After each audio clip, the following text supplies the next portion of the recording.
તો દક્ષિણ ગુજરાતનું આર્થિક હબ ગણાતું સુરત શહેર આજે ઉદ્યોગકારો અને રોકાણકારો માટે આકર્ષણનું કેન્દ્ર બન્યું છે। સુરતના આંગણે આજથી વાઇબ્રન્ટ ગુજરાત રિજનલ કોન્ફરન્સનું ભવ્ય આયોજન કરવામાં આવ્યું છે। 2 દિવસ સુધી ચાલનાર આ કોન્ફરન્સ દક્ષિણ ગુજરાતના ઔદ્યોગિક ઇતિહાસની અત્યાર સુધીની સૌથી મોટી ઇવેન્ટ માનવામાં આવી રહી છે, જેનું ઉદ્ઘાટન મુખ્યમંત્રી ભૂપેન્દ્ર પટેલના હસ્તે કરવામાં આવશે। જોઈએ કે આ ઔદ્યોગિક મહાકુંભ પર અમારો આ ખાસ અહેવાલ। સુરતમાં વાઇબ્રન્ટ ગુજરાત રિજનલ કોન્ફરન્સ, સીએમના હસ્તે સમિટનો પ્રારંભ, કેન્દ્રીય મંત્રી હરદીપસિંહ પુરી રહેશે હાજર। ઔદ્યોગિક ક્ષેત્રની સૌથી મોટી ઇવેન્ટ, એમએનસી કંપનીઓના રોકાણકારો સુરતના આંગણે, ઉદ્યોગ સાહસિકો માટે પ્રગતિના નવા દ્વાર ખુલશે।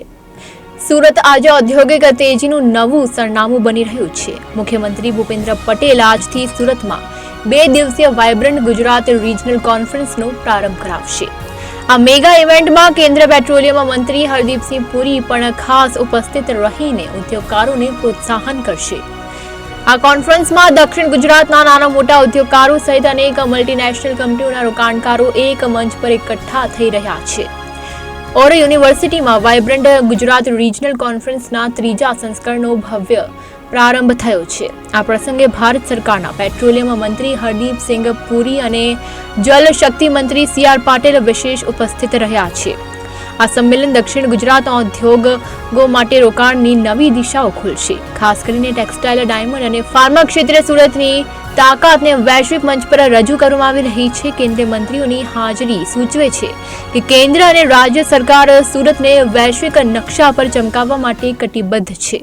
મુખ્યમંત્રી ભૂપેન્દ્ર પટેલ આ મેગા ઇવેન્ટનું ઉદ્ઘાટન કરશે। 2003થી વાઇબ્રન્ટ ગુજરાત રિજનલ કોન્ફરન્સ સળંગ દર 2 વર્ષે યોજાય છે। આજે સુરત ખાતે રિજનલ વાઇબ્રન્ટ ગુજરાત કોન્ફરન્સ છે, એનો અંતિમ દોર એટલે ચોથો આ રિજનલ કોન્ફરન્સ છે।